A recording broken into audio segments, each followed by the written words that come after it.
Chapter 5. I, Kensuke. He was diminutive, or small, no taller than me, and as old a man as I'd ever seen. He wore nothing but a pair of tattered breeches bunched at the waist, and there was a large knife in his belt. He was thin, too. In places, under his arms, around his neck, and his midriff, his copper-brown skin lay in folds about him, almost as if he'd shrunk inside it. What little hair he had on his head and his chin was long and wispy and white. I could see at once that he was very agitated, his chin trembling, his heavily hooded eyes accusing and angry. "Demida! Demida!" he screeched at me. His whole body was shaking with fury. I backed away as he scuttled up the beach toward me, gesticulating wildly with his stick and haranguing me as he came. Ancient and skeletal he may have been, but he was moving fast, running almost. "Demida! Demida!" I had no idea what he was saying. It sounded Chinese or Japanese, maybe. I was about to turn and run when Stella, who strangely had not barked at him at all, suddenly left my side and went bounding off toward him. Her hackles were not up. She was not growling. To my astonishment, she greeted him like a long-lost friend. He was no more than a few feet away from me when he stopped. We stood looking at each other in silence for a few moments. He was leaning on his stick, trying to catch his breath. American? American? Ikokujin? British?" "Yes," I said, relieved to have understood something at last. English. I'm English." It seemed to struggle for him to get words out. "No good. Fire. No good. You understand? No fire." He seemed less angry now. "But my mother, my father, they might see it. See the smoke." It was plain he didn't understand me, so I pointed out to sea by way of explanation. "Out there. They're out there. They'll see the fire. They'll come and fetch me." Instantly, he became aggressive again. "Demida!" he shrieked, waving his stick at me. "No fire!" I thought for a moment he was going to attack me, but he did not. Instead, he began to rake through the sand at my feet with his stick. He was drawing the outline of something, jabbering incomprehensibly all the time. It looked like some kind of a fruit at first. A nut, perhaps? A peanut? Now I understood. It was a map of the island. When it was done, he fell on his knees beside it and piled up mounds of sand, one at each end, the two hills. Then, very deliberately, he etched out a straight line, top to bottom, cutting the smaller end of the island off from the larger one. "You, boy, you here," he said, pointing back toward my cave at the end of the beach. "You." And he stabbed his finger in the mound of sand that was my hill. Then, across the whole of the sand map, he began to write something. The lettering was not letters at all, but symbols. All kinds of ticks and pyramids and crosses and horizontal lines and slashes and squiggles, and he wrote it all backward in columns from right to left. He sat back on his haunches and tapped his chest. "Kensuke. I, Kensuke. My island." And he brought his hand down sharply like a chopper, separating the island in two. "I, Kensuke. Here. You, boy. Here." I was already in no doubt as to what he meant. Suddenly he was on his feet again, waving me away with his stick. "Go, boy. No fire. Demida. No fire. You understand?" I did not argue, but walked away at once. When after a while I dared to look back, he was kneeling down beside what was left of my fire, scooping still more sand onto it. Stella had stayed with him. I whistled for her. She came, but not at once. I could see that she was reluctant to leave him. She was behaving very oddly. Stella Artois had never taken kindly to strangers. Never. I felt disappointed in her. A bit betrayed, even. When I next looked back, the fire was not smoking at all. It had been completely smothered, and the old man was nowhere to be seen. For the rest of that day, I stayed in my cave. For some reason, I felt safe there. I suppose I had already begun to think of it as home. I had no other. I felt as an orphan must feel, abandoned and alone in the world. I was frightened, I was angry, I was completely bewildered. I sat there trying to gather my thoughts. So far as I could tell, though I couldn't be sure of it, there were only the two of us on this island, the old man and me, in which case it stood to reason that only he could have left me the fish and the bananas and the water. Surely that had been an act of kindness, a sign of friendship, of welcome? And yet now the same man had banished me to one end of the island as if I were a leper, and had made it quite clear that he never wanted us to meet ever again. And all because I had lit a fire? None of it made any sense at all, unless he was out of his mind. I took a long, hard look at my situation. I was marooned on an island in the middle of nowhere, very probably with a madman for company, and a bunch of howling monkeys, at least one orangutan amongst them, and God knows what else might be hidden in the forest, and millions of mosquitoes that would eat me alive every night. I knew only one thing: I had to get away. But how? How was I ever going to get off the island unless I could attract the attention of some passing ship? I could be here for the rest of my life. The thought didn't bear dwelling on. I wondered how long the old man had been on the island, and what might have brought him here in the first place. Who was he? And who was he, anyway, to tell me what I could and could not do? And why had he put out my fire? I curled up in my cave, closed my eyes, and just wished myself back home, or back on the Peggy Sue with my mother and father.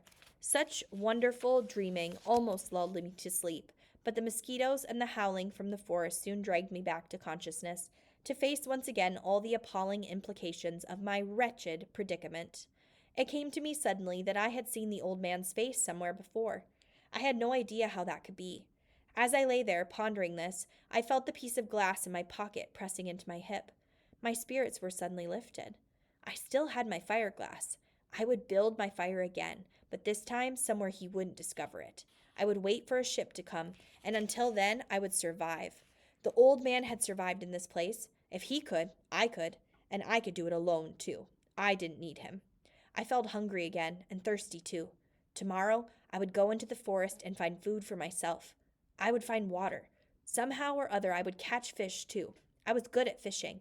If I could catch them in the reservoir back home and off the Peggy Sue, then I could catch them here.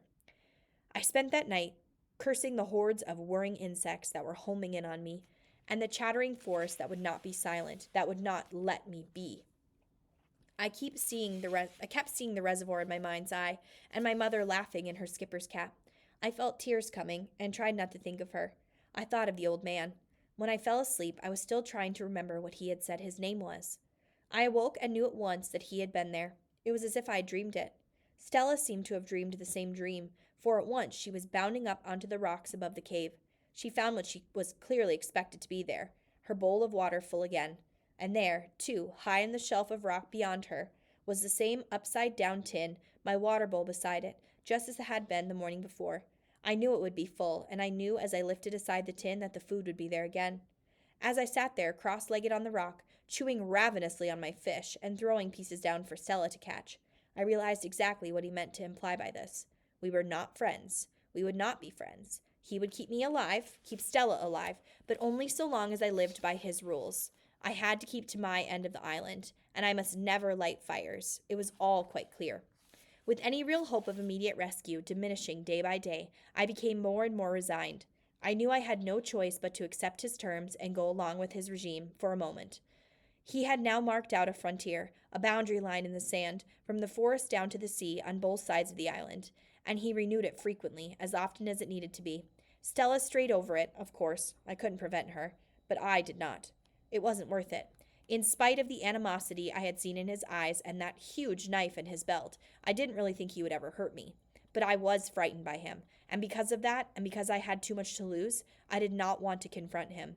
After all, he was providing us every day with all the food and water we needed. I was beginning to find some edible fruit for myself, in particular, a prickly shelled fruit, rambutan, I later discovered. It was delicious, but I could never find enough, and, besides, Stella would not eat it. I found the occasional coconut still intact, but often both the milk and the flesh were foul. Once or twice I even tried climbing for them, but they were always too high, and I very soon gave up. I tried fishing in the shallows, fashioning a crude spear, a long stick I had sharpened on a rock, but I was always too slow in my strike. There were plenty of fish, but they were too small and too fast. So, like it or not, we still very much needed the daily ration of fish and fruit and water the old man was bringing us. I had searched my end of the island for fresh water, but could find none. I thought often of trespassing into the old man's part of the forest to look for it, but I dared not. For the most part, I kept close to the forest tracks. It wasn't the old man's laws or the howling of the monkeys, which I came to understand as a warning, that prevented me from venturing into his side of the island. It was the orangutan, too. He had seemed placid enough, but I had no idea how he or his friends might react if they found me in their territory. I kept wondering, too, what other creatures might lurk unseen, waiting to ambush me in the dark damp of the forest. If the constant jungle talk was anything to go by, the place was crawling with all sorts of dreadful creatures. Just the thought of the orangutan and the terrors of the unknown in the forest were quite enough to deter me, enough to stifle both my curiosity and my courage. So I kept largely to my beach, my cave, and the forest track up to my hilltop. From high on my hill, I did catch distant glimpses of the old man. Often in the mornings, I would see him spearfishing in the shallows, sometimes alone, but often accompanied by a group of orangutans who sat on the beach and watched him. 14 or 15 of them, I counted once. Occasionally, he would be carrying one of the young ones on his back. When he moved amongst them, it seemed almost as if he were one of them. Time and again, I tried to stay awake until the old man came with the food at night, but I never managed it. I never even heard him, not once. But every morning, the water would be there. The fish, too. It often tasted smoky these days, which I liked better. The fruit would not always be the same. Much of it was strangely scented, and not at all to my liking. I ate it anyway. Besides bananas and coconut and berries, he would leave me breadfruit or jackfruit. At the time, of course, I had no idea what they were. I ate everything, but not so greedily now. I would try to save some of the fruit for an evening meal, but I could never bring myself to save the red bananas. They were just too delicious not to eat all at once. My reoccurring nightmare was the mosquitoes at night. From dusk onward, they searched me out, buzzed in on me, and ate me alive. There was no hiding place. My nights were one long torture, and in the morning I would scratch myself raw in places. Some of the bites, particularly on my legs, had now swelled up and become suppurating red sores. I found relief from them only by dunking myself often in the cool of the sea. I tried sleeping in another cave, deeper and darker, but it smelled dreadful. Once I had discovered it was full of bats, I left at once. Wherever I slept, the mosquitoes found me soon enough. It got so that I dreaded the coming of every night. I cried out aloud in my misery as I swiped and flailed at them. I longed for the mornings, for the cool of the sea and the cool of the wind on my hilltop. Here I would spend the greater part of my day, sitting on the very summit, looking out to sea and hoping, sometimes even praying too, for the sight of a ship. I would close my eyes tight shut and pray for as long as I could, and then open them again. Every time I did it, I really believed there was a chance my prayers would be answered. But this time I would open my eyes and see the Peggy Sue sailing back to rescue me. But always the great wide ocean was empty, the line of the horizon quite uninterrupted. I was always disappointed, of course, often dejected, but not yet completely despondent, not in those early weeks. I had severe problems, too, with sunburn. I had learned rather late that I should keep all my clothes on at all the time, and I made myself a hat to keep the sun off my face and neck.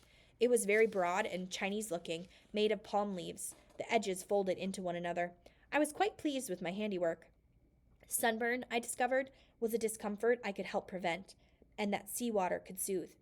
At noon, I would go down the hill to shelter in my cave from the burning heat of the afternoon sun, and then afterward I would go swimming. This was the moment Stella longed for each day. I spent long hours throwing a stick for her. She loved it, and to be truthful, so did I. It was the highlight of our day. We'd stop only when the darkness came. It always came surprisingly quickly, too, and drove us back once more to our cave, back to my nightly battle with my blood-sucking tormentors. One day, after another fruitless morning of watching on the hill, Stella and I were coming out of the forest when I spotted something lying on the sand just outside our cave. At a distance, it looked like a piece of driftwood. Stella got there before me and was snuffling it excitedly. I could see it now for what it was. It was not driftwood at all, but a roll of rush matting. I unrolled it. Inside, and neatly folded, was a sheet. A white sheet.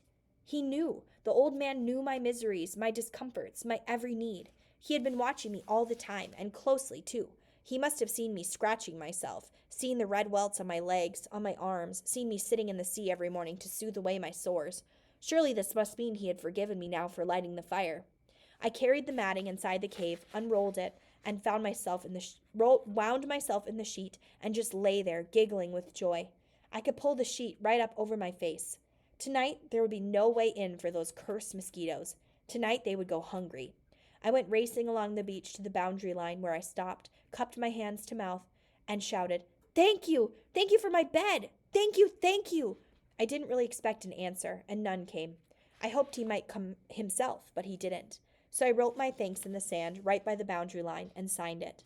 I wanted so much to see him again, to talk to him, to hear a human voice. Stella Artois had been a wonderful companion to me. Good for confiding in, good for a cuddle, good for a game, but I so missed human company. My mother, my father, lost to me now, perhaps forever. I longed to see the old man, to speak to him, even if he was a bit mad, even if I couldn't understand much of what he was saying. That night, I was determined to stay awake for him. But comfortable on my new matting bed, protected and swaddled in my sheet, I went to sleep quickly and never woke once. The next morning, after a breakfast of fish and jackfruit and coconut, Stella and I made our way back up to the top of the hill, or Watch Hill, as I now called it. The other one I had named His Hill. I was repairing my Chinese hat, replacing some of the palm leaves. It never seemed to hold together for very long, when I looked up and saw a ship on the horizon. There was no mistake. It was the long, bulky profile of a supertanker.